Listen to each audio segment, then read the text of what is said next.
क्या आपको लगता है कि ये आदत पकड़वानी चाहिए आपके हिसाब से? नहीं, मैं आपकी सारी बातों से सहमत हूँ। आप बंद कराना चाह रहे हैं, देश के विकास के बारे में सोच रहे हैं, लेकिन वहीं हमारे जो शिवराज सिंह मामा है आमा गिन रहे हैं इस टाइम पर, मैं उनकी बात कर रहा हूँ कि जो आमा गिन रहे हैं इस तरीके से एक एक करके कलेक्शन करना है, उसे आप क्या कहेंगे? देखिए, ऐसा है कि 2.5 साल में तो बेरोजगार हो चुके थे। कांग्रेस भी आई, उसने भी लूट खसोट की, चोर चोर मौसेरे भाई हुए तो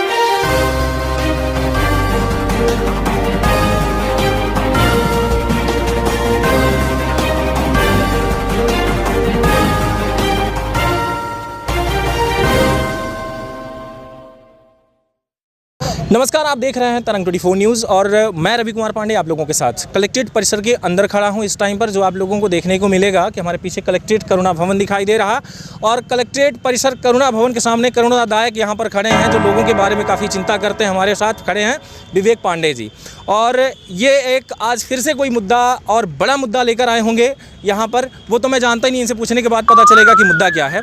तो पहले तो आप ये बताएं कि आज क्या आपका बड़ा मुद्दा रहा। हमें परिचय बताने की जरूरत नहीं, आपको पूरी दुनिया पहचान रही इस टाइम पे। दुनिया तो नहीं, लेकिन जिले के हमारे कुछ बंधु हैं, उनका प्यार रहा है सदैव से, वो तो जानते ही हैं। नहीं भी जानते होंगे तो अगर आवाज़ देंगे इस शिवसेना परिवार को, तो शिवसेना को हिंदुस्तान में सभी जानते हैं, सदैव खड़ी हुई है। बात आज मुद्दे की करते हैं। मुद्दा है आज की युवाओं की, जनरेशन की पीढ़ी की भविष्य को लेकर। अगर भविष्य की बात करें तो जिस प्रकार से मैंने देखा है कि बेरोजगारी जैसी बीमारियां तो है ही, लेकिन आज की युवा मेडिसिन जैसी घातक कहा जाए खतरनाक जो नशीले पदार्थ हैं जो विक्रय होते हैं, तो उनके ज़्यादातर युवा शिकार हो रहे हैं, और ज़्यादातर मेडिसिन की शिकार होने की वजह से अपराध का बढ़ावा बढ़ रहा है। पैराग्राफ तो इस तरीके से एक तो ये सबसे बड़ा मुद्दा हुआ। दूसरा, इसी मेडिकल से जोड़ा जाए, जो दवाओं से जोड़ा जाए, तो जिस प्रकार से कोविड के दौरान मेडिकल स्टोर से आम जनमानस को बहुत सारी खरीदारी को लेकर महंगाइयाँ बढ़ती गई, उसके साथ ही जिस प्रकार से मेडिकल की दवाएं जो महंगी होती जा रही, तो राज्यपाल महोदय जी के नाम से आज ज्ञापन सौंपा गया। उम्मीद करते हैं इस मामले में भी हमारी शिवसेना द्वारा जितने भी जिले, हर जिले में सौंपा गया, आज हमारे भी द्वारा सौंपा गया।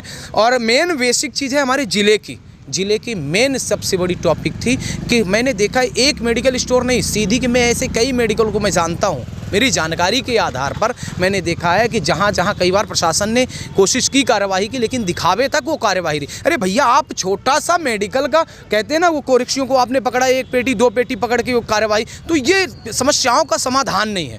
समस्याओं का समाधान है कि पेड़ के जड़ तक आपको जाना पड़ेगा। आखिर जड़ है, जड़ तो ये मेडिकल स्टोर वाले, क्योंकि दवाएं तो ये मंगाते हैं बाहर से। आखिर ये ऐसे आ कहाँ से रही? आप इनकी समस्याएं क्यों नहीं दूर कर पा रहे? इनके ऊपर कार्रवाई करिए। 2-4 को अंदर गया मार गला, तो ये सब अंदर होशियारी घुस जाएगी, जिसके द्वारा भी युवाओं की भविष्य के साथ खेला जा रहा है। तो इसी मांग को लेकर मैंने उम्मीद की है कार्रवाई करेंगे, अन्यथा नहीं की जाती तो संगठन द्वारा आगामी समय को लेकर प्रदर्शन भी किया जाएगा। लेकिन जिस प्रकार से युवा मैंने देखा है क्राइम कर रहे हैं नशे पदार्थ में, मैं इसको बिल्कुल बर्दाश्त नहीं करूँगा। बिल्कुल। तो ये बताइए कि अगर कोरेक्स बंद कर दिया जाएगा तो सरकार की झोली खाली हो जाएगी, उसके बारे में आप क्या कहेंगे? देखिए, ये तो कोई विषय नहीं है। नहीं, विषय की बात मैं इसलिए कर रहा हूँ क्योंकि जब कोरोना टाइम जब आ जाता है तो सारी चीज़ें बंद हो जाती हैं, लेकिन उस टाइम पे उसका जोहरी खाली हो जाता है, और खाली जब जैसे ही हो जाता है तो वो नशा चालू कर देती है। एक तरफ दारू की दुकानें तुरंत ही चालू हो जाती हैं, क्योंकि उसकी उस टाइम पे कह देते हैं कि भाई दारू चालू कर दो और रेट बढ़ा दो। जैसे कि दारू का रेट भी बढ़ा, आपको मालूम ही होगा कि दारू का रेट भी बढ़ा। देखिए इस चीज़ को लेकर अगर मैं कहना चाहूँ तो बात करते हैं, हमारे ही हिंदुस्तान में एक ऐसा राज्य भी है जहाँ दारू पूर्ण तरीके से शराबबंदी भी हुई, और वो है बिहार। और क्या ये एमपी सरकार इतनी सक्षम नहीं है कि शराब में लगाम लगा सके? भैया, आपको झोली भरनी है तो आप कहीं ना कहीं शराब को मुद्दा बनाते हैं, अपना पेमेंट करते। ठीक है, आप कोविड के दौरान किसी तरीके आम जनमानस तो परेशान था, क्या कोविड वहाँ नहीं फैला था ना?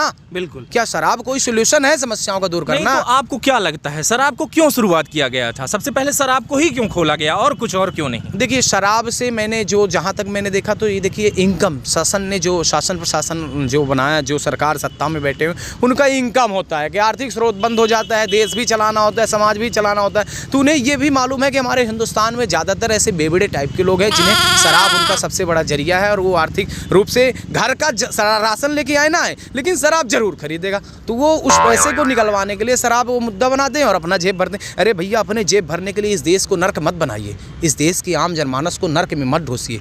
तो ये सारी चीज़ें तो गलत बात है। ये सरकार का सिस्टम है अपना झोली भरने के लिए, अपने निजी स्वार्थ के लिए। अगर ऐसी चीज़ों को बढ़ावा देगी, मैं इसका कड़ा विरोध करता हूँ। तो वैसे ही सारी चीज़ें भैया जी की मैं आप लोगों को बताना चाहूँगा, दर्शकों को भी और आपको भी, कि जैसे दारू था लोगों से पैसे निकलवाने के लिए, वैसे ही नशा होता है, क्योंकि जानती है सरकार कि नशा अगर कोई एक बार अगर 2 बार कर दे तो तीसरी बार करने के लिए वो मजबूर हो जाता है, और मजबूर जैसे ही हो जाता है तो उसको खरीदने के लिए वो हावी हो जाता है। उसका रेट चाहे आसमान छू ले या फिर जीरो रहे, उससे फ़र्क उसको नहीं पड़ता, उसको नशा चाहिए तो चाहिए। तो उसी तरीके से आप कह रहे हैं कि एक तरीके से कि जो नशा, जो मेडिकल नशा है, उन सब चीज़ों को वो ये बंद करे, तो अगर बंद कर देगा तो फिर वो जो आदत पकड़वाया है और जिससे वो पैसा अर्जित कर रहा है उसका क्या होगा? क्या आपको लगता है कि ये आदत पकड़वानी चाहिए आपके हिसाब से? नहीं, मैं आपकी सारी बातों से सहमत हूँ। आप बंद कराना चाह रहे हैं, देश के विकास के बारे में सोच रहे हैं, लेकिन वहीं हमारे जो शिवराज सिंह मामा है, आमा गिन रहे हैं इस टाइम पर, मैं उनकी बात कर रहा हूँ कि जो आमा गिन रहे हैं इस तरीके से एक एक करके कलेक्शन करना है, उसे आप क्या कहेंगे? देखिए, ऐसा है कि 2.5 साल में तो बेरोजगार हो चुके थे। कांग्रेस भी आई, उसने भी लूट खसोट की, चोर चोर मौसेरे भाई हुए। तो ये अपनी निजी स्वार्थ और झोली भरने के लिए अगर ऐसी चीज़ों को बढ़ावा देते हैं, मेडिसिन, नशीले पदार्थों का बढ़ावा देना, इसके साथ आपके शराब हो गया, बहुत सारी ऐसी चीज़ें बढ़ावा देना, ये उचित नहीं, ये समाज की समस्याओं का सोल्यूशन नहीं। ये आप अपने निजी स्वार्थ के लिए ऐसी चीज़ों के लिए आप बाध्य हो रहे हैं, तो इन चीज़ों को तो मैं गलत मानता हूँ। यानी आप इस बात से सहमत हैं कि युवाओं को जानबूझकर इसमें ढकेला गया? बिल्कुल सत्य है कि आपकी सरकार, आपका सिस्टम, आपके आला अधिकारी के अंदर इतनी क्षमता नहीं है कि एक छोटे से मेडिकल स्टोर में भी सही तरीके से कार्यवाही कर सके। तो कहीं ना कहीं सिस्टम तो चैन से ना चलता है, आपकी सरकार ऊपर से यहाँ तक नीचे। तो फिर हम ये भी कह सकते हैं ना कि कहीं ना कहीं सिस्टम में आप बंधे और सिस्टम से अपना वसूली करना है, भाड़ में जाए जनता। वो कहते हैं ना, एक कहावत बनी है ना, अपना काम बनता तो भाड़ में जाए जनता। तो इनकी स्थिति ऐसी ही है।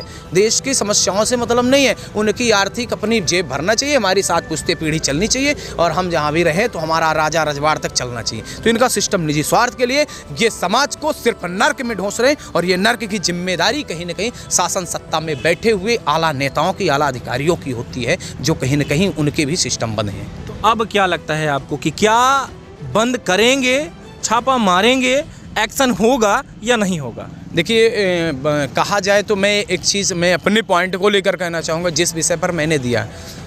भगवान कृष्ण ने भगवत गीता में भी यही चीज़ कही थी ना, कि गलत करने वाले से बड़ा पापी होता है गलत देखने वाला और सहने वाला। अगर समाज में गलत और अत्याचार हो रहा है और आप उसका विरोध नहीं करते और खड़े होकर देखते हैं, तो आप ध्यान दीजिएगा, उसी जो है दुर्योधन के साथ कर्ण खड़े हुए थे, लास्ट में क्या हुआ था महाभारत में। तो वही कृष्ण भगवान से पूछते हैं ना, वही स्थिति है कि अगर गलत है तो मैं सिस्टम का विरोध करूंगा, और उस विरोध में आप कार्रवाई करें या ना करें, जब तक जान रहेगी तब तक आर्य पार की लड़ाई लड़ने की कोशिश करूंगा। लेकिन भ्रष्टाचार और अत्याचार बिल्कुल बर्दाश्त नहीं होगा, क्योंकि भड़वागिरी आपको करनी, अपने उसको देखना है। मेरा एक ही उद्देश्य है, इस देश का ठेका भगत सिंह ने नहीं ले रखा था, कुछ हमारी भी जिम्मेदारियां होती हैं। अगर लास्ट में अगर फांसी नहीं, मौत भी, तो ऐसी मौत 1000 बार स्वीकार है। बिल्कुल, शुक्रिया आपका।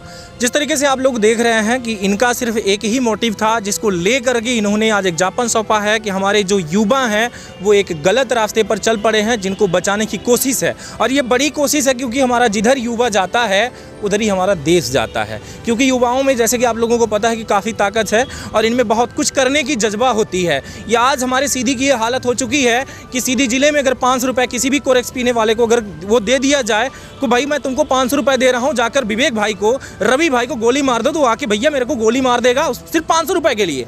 वो कहीं ना कहीं इसी सब चीज़ों को, अपराध को रोकने के लिए इन्होंने एक बड़ा कदम उठाया है। और मैं इन सब चीज़ों को जो इन्होंने किया उसके लिए शुक्रगुजार हूँ कि ये भी करने वाला कोई नहीं है। और जैसे कि इन्होंने ये बताया कि गलत अगर हो रहा है, करने वाले से ज़्यादा तो देखने वाला होता है। तो इनके साथ साथ हमारा और आपका, यानी कि जो हमारे दर्शक हैं, जो जनता है सीधी की, उनका भी काम यही है कि अगर कहीं पे गलत हो रहा है तो उस पर आवाज़ जरूर उठाएं। बने रहें तरंग 24 न्यूज़ पर ऐसी खास खबरों के साथ। तब तक के लिए नमस्कार, जय हिंद।